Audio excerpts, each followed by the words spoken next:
তাদের একজন যে চালক ছিল আলামিন, তাকে পিঠে আঘাত করে তাদের কাছ থেকে টোটাল 18 লক্ষ টাকা ছিনিয়ে নিয়ে যাওয়া হয়। এই উক্ত ঘটনায় আমাদের মাদারীপুর সদর থানায় একটা দস্যুতা মামলা হয়। তারপর পরবর্তীতে আমাদের জেলার সদর সার্কেল এডিশনাল এসপি, ওসি সদর, আমাদের চৌকস ডিবি টিম এবং মাদারীপুর সিআইডির সহায়তায় আমরা মাঠে নেমে পড়ি। আমরা ইতিমধ্যে উক্ত ঘটনায় 3 জন আসামি গ্রেফতার করেছি সদর এবং কালকিনি থানা থেকে। তাদের নিকট থেকে সর্বমোট 14,57,000 টাকা উদ্ধার করা হয়।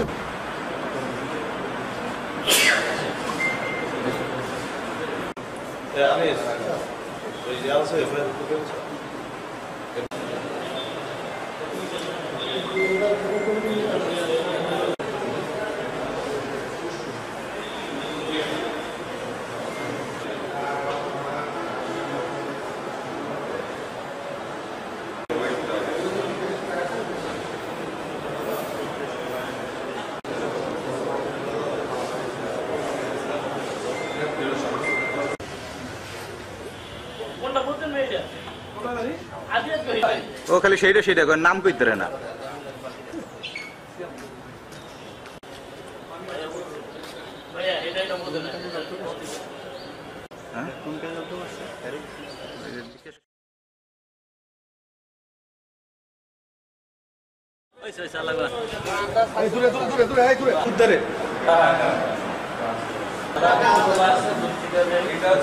আসামি কি আনলেন? আসামি